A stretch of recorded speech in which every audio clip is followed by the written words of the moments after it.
Okay, I actually have the honor of introducing Thomas J. Ward, who I have his resume, and if I go through the resume, it'll take all the time because it's so impressive. So I'll give some highlights, okay? And this is Thomas J. Ward, who will be talking to us about religion and track to diplomacy, lessons learned in Pyongyang. And I'm really wondering about Pyongyang and religion, but let me introduce Professor Ward. He served as president of the Unification Theological Seminary in New York from 2019 to 2020. He is now serving as provost and professor of peace and development studies at the Unification Theological Seminary. Prior to this, for 18 years, Professor Ward was Dean of the University of Bridgeport's College of Public and International Affairs. And as part of that, the university's main representative to the United Nations, where it held in the United Nations NGO status with the UN Department of Global Communications.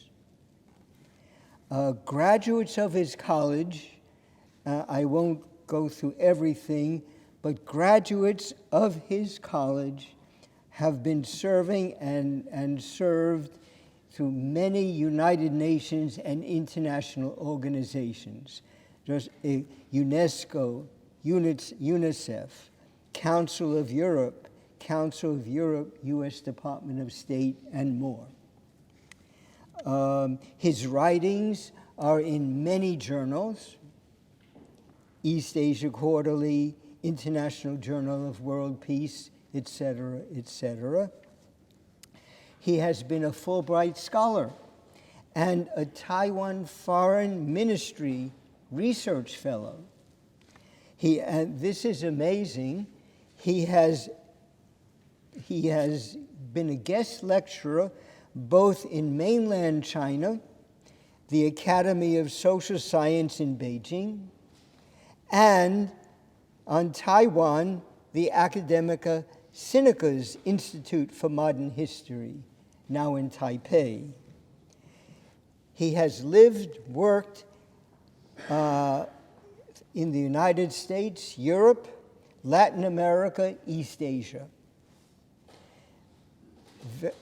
Lectures, I think Professor Ward will be lecturing in English, but he lectures also in French and Spanish, and a working knowledge of other European and Asian languages. Lived and he had traveled to over 80 countries, including North Korea. In the local area, Professor Ward has been a member of the Dutchess County Human Rights Commission and now is with the Connecticut Department of Higher Education's Policy Advisory Council on International Education. So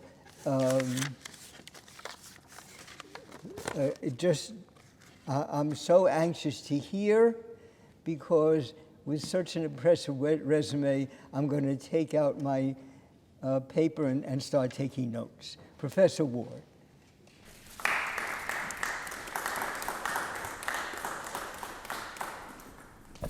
Thank you very much, Professor Lerman, for your very kind introduction. I'm really honored to be here, and I have to say I'm very impressed by the work of President Ugorji.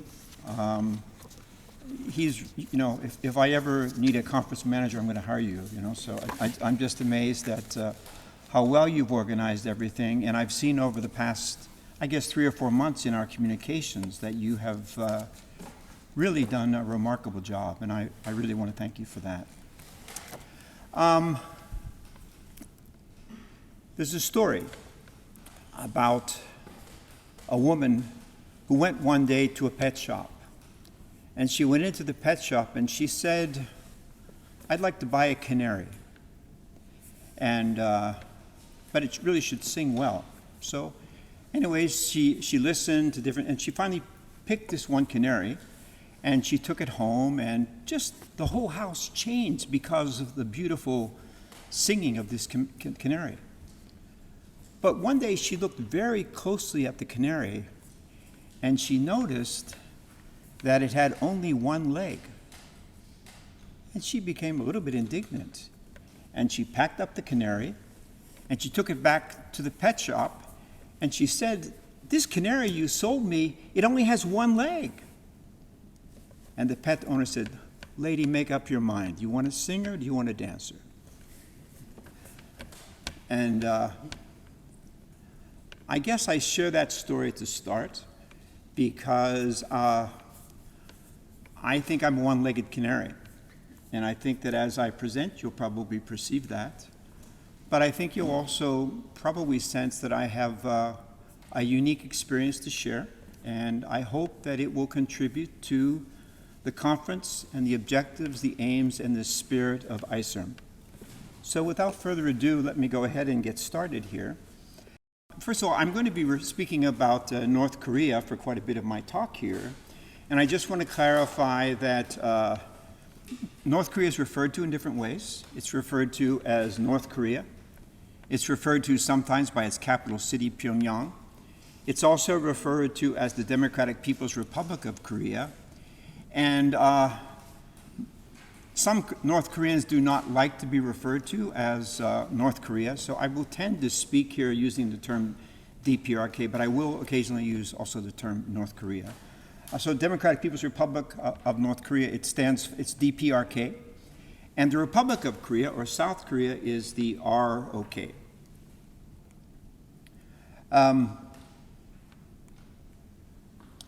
So we're all familiar with the reality that Korea has been divided.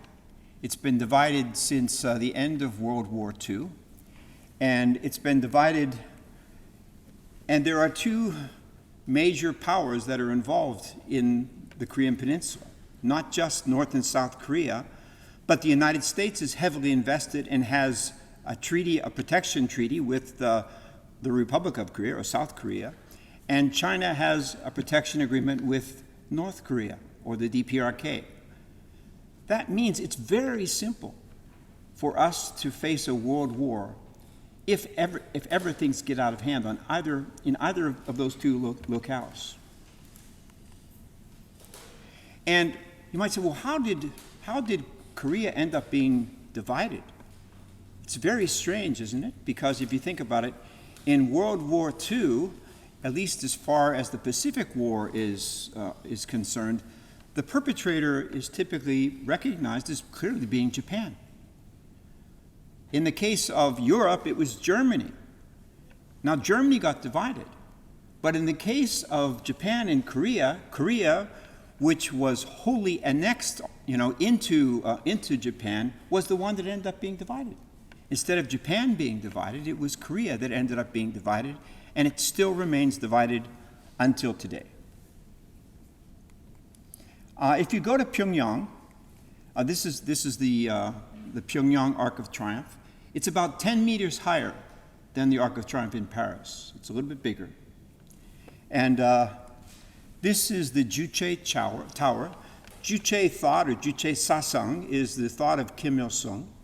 And it's a specific adaptation of Marxism to the Korean mentality and to Korean culture. It's not just plain Marxism-Leninism. It's a unique adaptation that was made by Kim Il-sung. There are very beautiful parts of the city. Overall, I think if you go there, you'd be stunned. That is their most recent hotel. But one thing that you see everywhere in Korea is you see the presence. I think it's probably better if I stand. I can't see too well. Sorry. You see military everywhere when you visit Pyongyang, and so many military exercises and events which take place.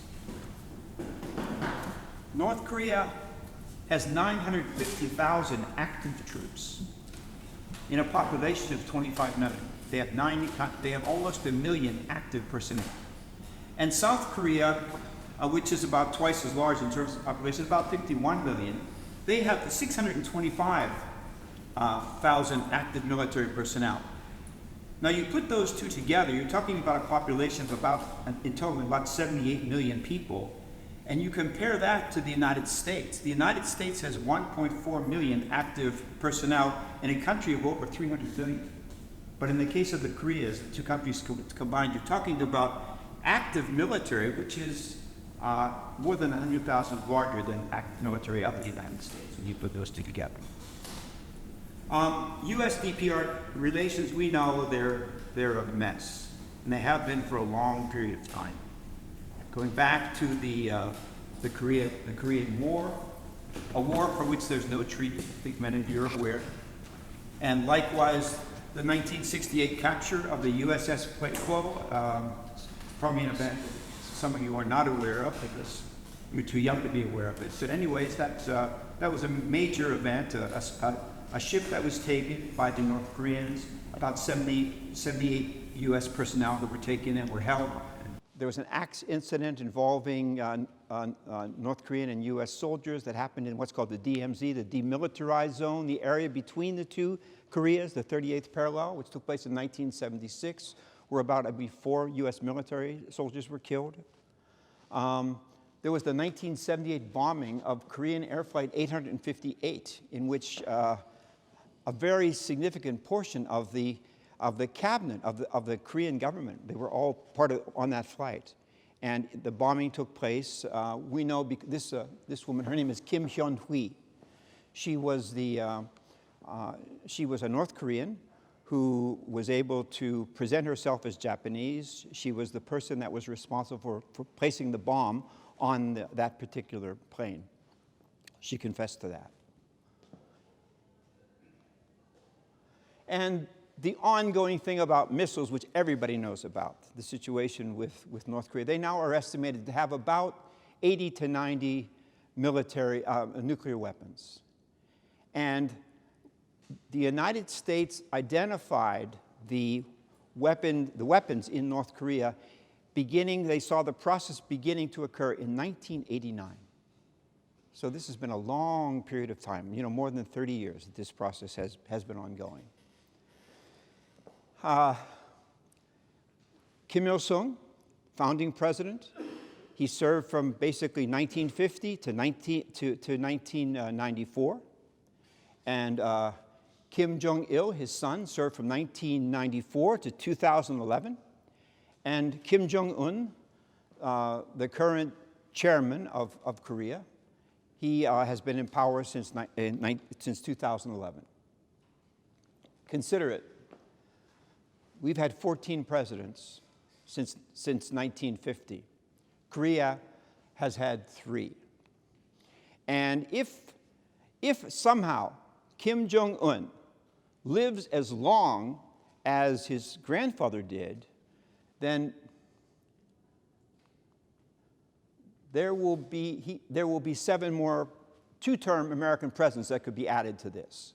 So we're talking about a country in which there has been very, very little change. I'm not saying he's going to stay in power to then. He may, but what we all understand is that this is a very complex circumstance. So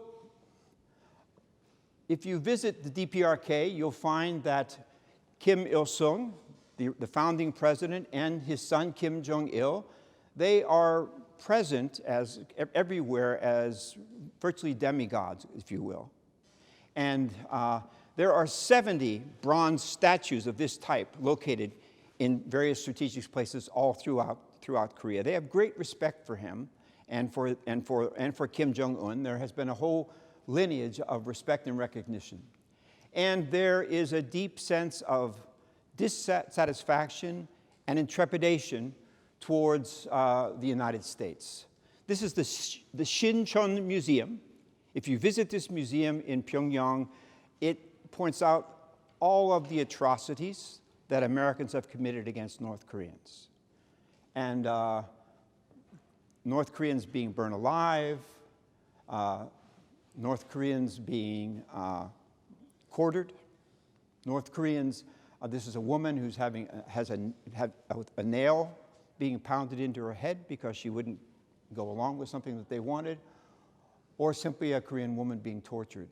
And people go regularly through that particular museum. And at the end of the museum, they go out to what's referred to as the revenge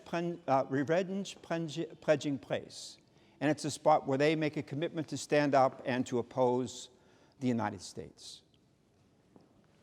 We'll get into that a little bit further. So, as I said, Kim Jong-il replaced Kim Il-sung, and Kim Jong-un replaced Kim Jong-il. Since Kim Jong-il became president, I think that many of you, there's been a number of very controversial executions that occurred. The execution of his uncle, Jang Song-taek, who was the second power in North Korea besides Kim Jong-un. There was the execution of Kim Yong-jin, a vice premier for education, because he fell asleep at a meeting. There was the February 13th, 2017 Kim Jong-nam assassination, the assassination of Kim Jong-un's brother. And I think many of you are aware of the tragic death of Oscar Warmbier, who was arrested in North Korea because he had retrieved and tried to take a poster that had been posted someplace, and the consequence of that, he was held. He wasn't executed, but for some reason he died in that situation. It can be quite frightening, quite frankly, to be just by yourself in a situation, not knowing if you're ever going to get out of where you are. And unfortunately, he lost his life. And there is this ongoing missile and nuclear weapon testing that we're all aware of. Now, there have been different efforts to try to address this. One of those efforts was the six-party talks, which took place between 2003 and 2009. This is Christopher Hill, who was our representative during that whole series of exchanges. And sometimes there seemed to be progress, sometimes there was not progress. But the point is that when it fell apart, immediately the North Koreans responded by attacking a South Korean island. And 4 people died in that particular attack. Then there was the Trump-Kim discussions or negotiations. When those things fell apart, shortly afterwards, the Inter-House Liaison Office, where South and North Koreans met together and which the South Koreans had paid for, that was exploded in June of 2020. In negotiations, in conflict, there's a very important term that's always used, and that term is ripeness. When is a conflict ripe? A conflict is said to be ripe at that moment where somehow people begin to feel that they might be able to get more of what they want by coming to a negotiation table than holding out, or simply by remaining in conflict. That point of ripeness is a very important thing to be able to detect. When is the moment when a conflict is ripe? For example, an amazing thing happened in the 1980s in the case of the Soviet Union, because you had the sudden demise, one after the other, of 3 Soviet people that had been in place and were part of the tradition, and it culminated somehow in Mikhail Gorbachev becoming the president, and him putting into place certain types of policies which dramatically transformed Korea. The moment was ripe for Korea, for Russia at that point. It's not ripe now, right? But at that time, there was a ripeness to reach out and somehow to be able to begin to engage the West in a very positive and productive way.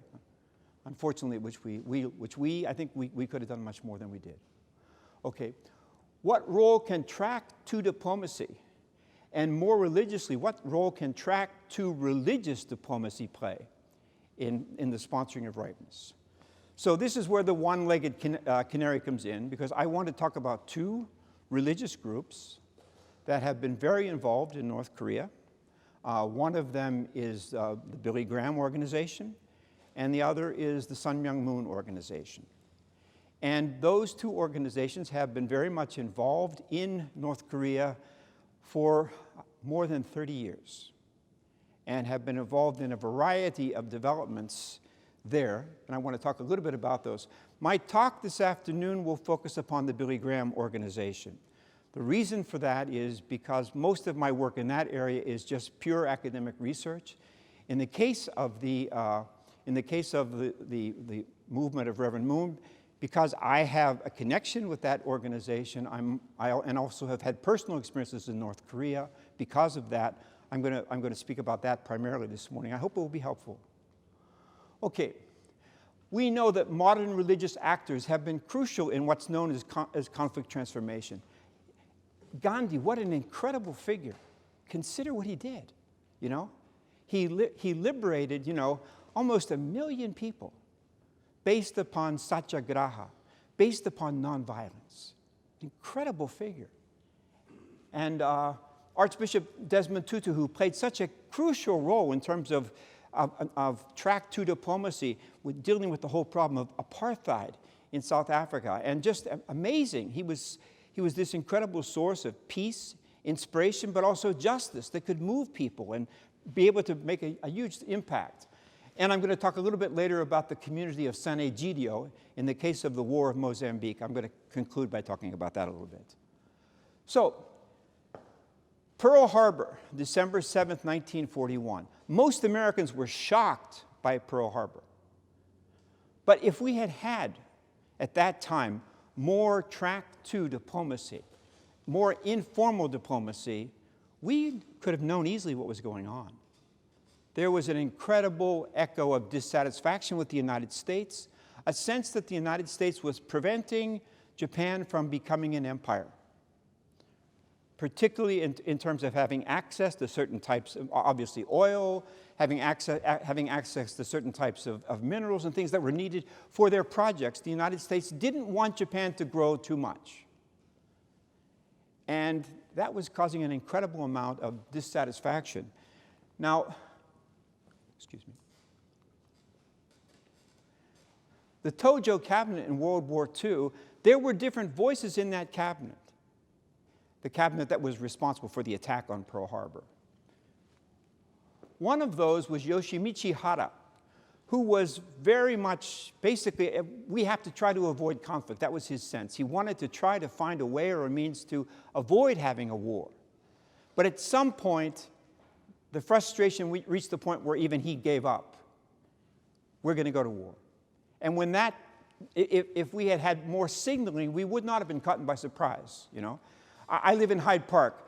You can go up to Hyde Park. If you go to Hyde Park, you have the Roosevelt Library there. You can look at the original documents surrounding World War II. Amazing stuff. And it's incredible how suddenly there's this huge change of attitude because of what happened. So religion, I believe, plays a mitigating role in addressing the U.S.-DPR conflict. And I'd like to go through as I said, I mentioned Dr. and Mrs. Billy Graham. I will talk about that more in detail this afternoon for those of you who are interested. And Dr. Graham had 2 visits with Kim Il-sung. He met him in 1992, and he met him in 1994 at a very critical point where it became absolutely clear that nuclear weapons were in the absolute commitment of North Korea. And at that point, he played an important role in trying, with President Clinton, to try to find a way to address this. The nice thing about track 2 diplomacy is there's a certain amount of flexibility, you know. Yeah, I have some students that are diplomats, you know, and sometimes you invite them to come speak to your classes. They speak in the class, but if you ask them a question about their country, why are you doing this here or whatever, they change. They suddenly become very official, you know. Track 2 diplomacy allows for that kind of ability to somehow be oneself and allow for more discourse, more understanding, more flexibility. You don't have the same problem with officialism that you would have in the case of Track 1 diplomacy. And they've done tremendous things, the Graham Organization, in North Korea, particularly a whole variety of projects that relate specifically to medical projects in the North. They've done some very important work there. And then there's the case of Sun Myung-moon and Hak Ja-han, the Moon couple, if you will. They first met Kim Il-sung in November of 1991. And I'd like to talk a little bit about the pathway that led to that, the experience with Kim Il-sung, the confidence-building measures which followed afterwards, and to conclude, I'm going to say something about the value of DPRK Track 2 diplomacy. I will do the same with the Graham Organization this afternoon. So anyways, as I mentioned, this visit took place in November, December 1991. Just consider this, 1991. In 1987, on the New Jersey Turnpike,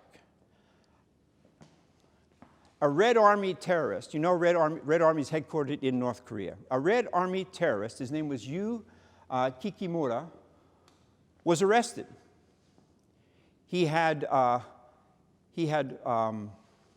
pipe bombs, he had high-powered rifles, he had other sophisticated weaponry. And he was arrested, and they found a list of names there of targets of people that he was going to go after. One of them was Sun Myung-moon. And by the way, if you're interested in knowing more about this, there's actually a museum, the New Jersey Trooper Museum, where you can actually see these documents and find out more about it. So, anyways, amazingly, a few years later, it's all changed around. And this is a story from the Daily Beast saying the Bush administration's secret link to North Korea. And it says that, it talks about channels like Bill Clinton, Bill Richardson. Bennett says, but one of the Track 2 intermediaries, however, turns out to be an unexpected candidate. Douglas Moon-ju, a 66-year-old businessman, chairman of the Washington Times newspaper, and a high-ranking associate of the Unification Church of the Reverend Sun Myung-moon, who between 2004 and 2008 travels periodically between the U.S. Department of State and Pyongyang, and step-by-step conveys things for both sides. On September 5th, 2012, 2 days after the death of Reverend Moon, this flower arrangement was sent at the time of his memorial service. I don't know if anybody can read Korean in here? Okay, well, I get to show off then. Okay, it's Kim Jong-un, that's Kim Jong-un. And here it says, Ko Moon Sun-myung, Jotje Sun Seng-ul. Means the Honorable Chairman Sun Myung-moon, from Kim Jong-un. So somehow something happened that allowed him to win his heart. And in September of 2012, at the same time, he was given an award by the North Korean government for his efforts to try to help with reunification and the issues of tension between North and South Korea. The Atlantic, at that time, did a report on Sun Myung-moon's groundbreaking campaign to open North Korea. And in that report, Armin Rosen, who wrote the report, said, his role in North Korea may turn out to be his most enduring legacy, a fascinating story of how one man opened up one of the very few cracks in this modern hermit kingdom. So the road to Pyongyang, I have to go very quickly here. The road to Pyongyang, he left Pyongyang in 1950 as a refugee. He'd been imprisoned in North Korea. He returned to Pyongyang for the first time in 1991. And the road to Pyongyang went through Moscow. He started, first of all, by conducting a series of media programs, bringing American media to the Soviet Union. And during that period of time, between 1982 and 1988, there was a process of opening. And at that time, Novosti Press said that they wanted to try to partner with some of the organizations of Reverend Moon in order to be able to build a relationship. And that culminated in a decision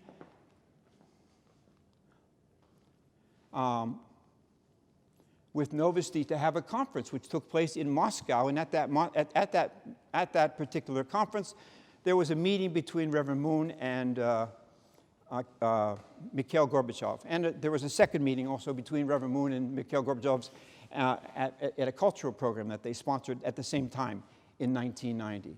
At that time, he asked Moscow to assist in somehow reaching out to North Korea, and particularly asked journalists to reach out and to convey to North Korea, the one you tried to assassinate, I'm not your enemy. Let's talk. You know, my family's from there. I have family still there. I'd like to come back. I'd like to talk. I'd like to see ways that somehow we can be able to somehow contribute to resolving this incredible conflict. And based upon that, a visit took place in 1991. It was an amazing visit because this is where religion comes in. This is where culture comes in. Reverend Moon's attitude was, if I'm going to be able to meet this person, what's my mindset going to be? And his feeling was, he's older than me, he's a fellow Korean, and I'm going to treat him as my elder brother. And so he referred to Kim Il-sung as elder brother, and he embraced him. And you notice here, they're holding hands. He made a determination, somehow I'm going to try to melt the heart of this person. He didn't deny his religious views. He didn't deny his opposition to the system that Kim Il-sung had, but he said to him, blood is thicker than water. Let's try to find ways to work things out together. Let's try to find processes to be able to work together. And so that he remained there from November 30th to December 7th, 1991. And then the process of confidence-building measures took place. The first of them was an interview that was arranged by the Washington Times, which is controlled by the Moon Organization. And it was an interview with Kim Il-sung. And it was the first time Kim Il-sung said that his words had been printed rather than an interpretation of his words. That moved him. And the second thing that was done was an organization and his interview was printed on the front page of the Washington Times. Second thing was the sponsorship of a visit of a delegation of former high-ranking U.S. officials to Pyongyang in May of 1992. And the focus of that delegation, by the way, the head of the delegation, his name was Congressman Richard Eichord, before going to Pyongyang, had a meeting with the White House. And they decided what the focus of the meeting was going to be. And the focus of the meeting was going to be, how do we reduce abusive language between the United States and North Korea? How do we do that? How do we reduce abusive language between the two sides? That became the fundamental theme and objective. And North Korea responded to that. So this is the delegation. That's Kim Il-sung at the middle. This is Congressman Richard Eichord. Congressman Richard Eichord was a Democrat congressman from Missouri who served in the U.S. Congress for about 20 years. This is me, believe it or not, much younger me. This is Max Hugel. Max Hugel was the former deputy director of the CIA.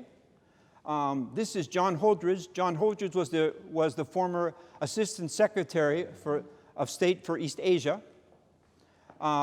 This is Douglas MacArthur, former Assistant Secretary of State for Legislative Affairs.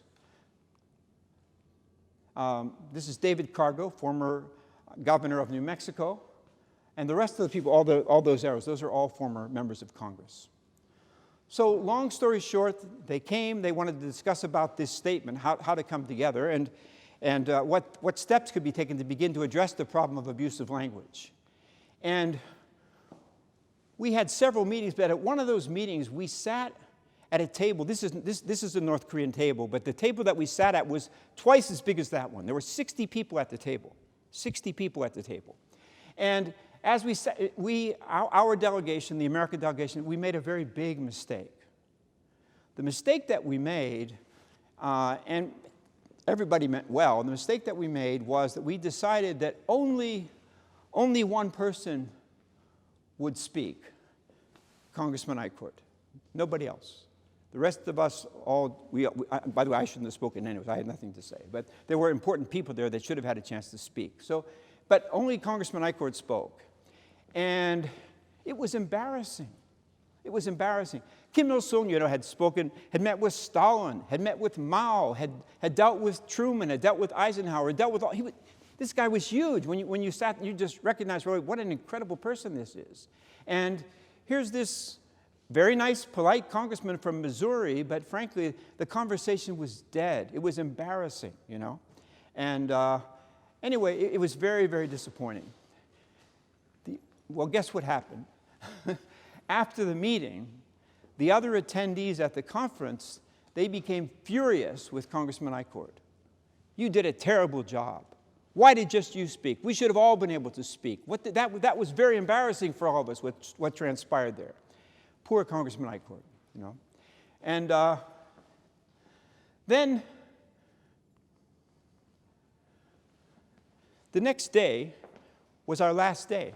We had no document, nothing, no agreement about language, or nothing happened at all. We had nothing to bring back to the White House, So the next day, we're getting ready to return to the United States. We have our plane supposed to go, first of all from Pyongyang to Beijing to Hong Kong and then back to the U.S. And we're getting ready to get into the plane, and just as I'm there on the tarmac, getting ready to get into the plane, Congressman Eichord turns to me and he says, "Tom, the mission isn't complete here. You have to stay." And what do you do? What do you do when you're in front of Kim Il-sung's personal translator, when you're in front of the foreign minister of North Korea, when you've been given a directive by a member of Congress who's representing this delegation? What do you do? Well, I wanted to swear. I didn't know what are you talking about? This is North Korea. You want me to stay here by myself? And, but I stayed. And I still remember, waving while this plane was taking off. What did I just do, Anyway, so the plane took off, and I spent the next week in North Korea with these people by myself working on this draft. They were very gracious. I stayed in a huge villa, a place like this hall, a huge villa. They kept me in a very nice place. And I had my own waiter, I had my own driver, I had my own interpreter, I had my own laundry person, my own guide. There were 6 of them altogether. They all were there. They were very kind. We did a variety of things during the week, and they were respectful. I really appreciated it. I'll just give you one example. They took me to a memorial to the North Korean officers who had died during the Korean conflict. And we traveled in a car, and beside me in the car, there was this bouquet of flowers. And I knew what they wanted. They were hoping that I would take the flowers and I would put them on the monument. If they had said, "You better do that," I would have done it, But I was thinking, if possible, I don't want to do this. I'm an American. I don't want to do this. And I really appreciate. So I got out of the car. I just left the flowers there, And I appreciated the fact that that one of the people that was there, he picked up the flowers and he did it. One of the North Korean officials, not me. And I just thought that's very thoughtful. I appreciated it. And in general, these were they were respectful to me. They were kind to me. We worked on the document all week, and I had requested to meet with Kim Il-sung. I requested to meet with Kim Jong-sun. Kim Jong-sun was the Korean member of the North Korean government who was responsible at that time for North Korea, the Korean reunification. And I said I wanted to speak to him before I left. And he arranged a beautiful luncheon for me. And this is also interesting because just as we're about to start the luncheon, he says to me, "You're a religious person, aren't you?"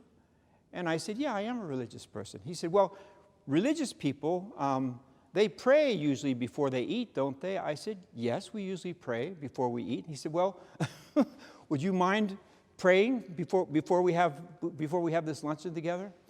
And I said, "Well, Chairman Kim, you speak French, I speak French, I'm going to pray in French. So anyways, I prayed in French. I prayed about the eventual reunification of Korea, and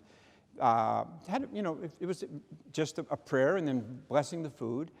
And I understand enough Korean because people asked him, how was it, the prayer? And he goes, oh, it was good, like that. So I was quite amazed at the way that he, I'm not saying he's religious. I think he just wanted to get a sense of whether I was religious, maybe. Maybe that was the point, I'm not sure.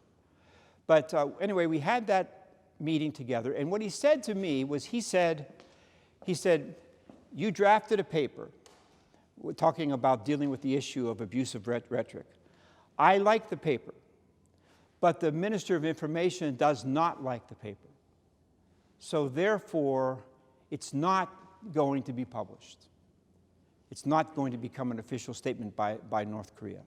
He said, but I promise you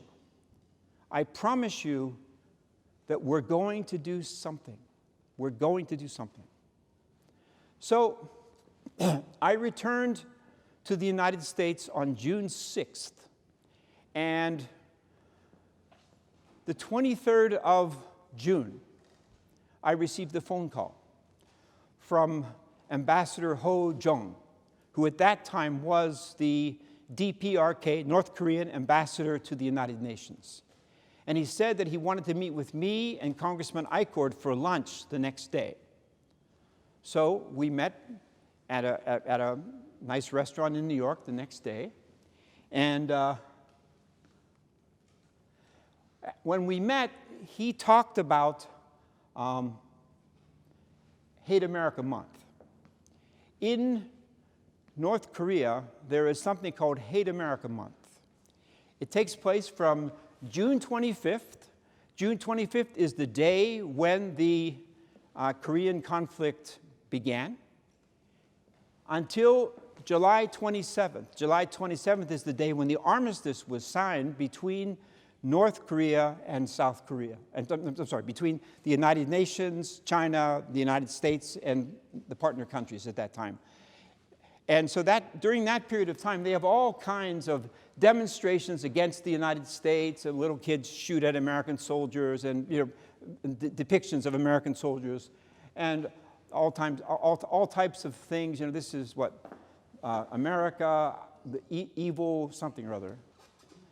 Anyways, this type of situation. So, anyways, what he said to us was, he said, we have made a decision. Am I running out of time? Okay, I'll be quick. We've made a decision. And the decision that we have made is that this year, for the first time since the end of the Korean War, we are canceling Hate America Month. And he said, and why am I telling you this, Congressman Eichord? I'm telling you this because normally I have to report this to Ambassador James Lilly in China. That's the normal liaison. But I want to make sure that you report it, because I want to make certain that the work of the Moon Organization be recognized. I'm doing this primarily because of the things that they did, and for that reason, I'm canceling Anti-American Month. So why don't I stop there? Thank you very much.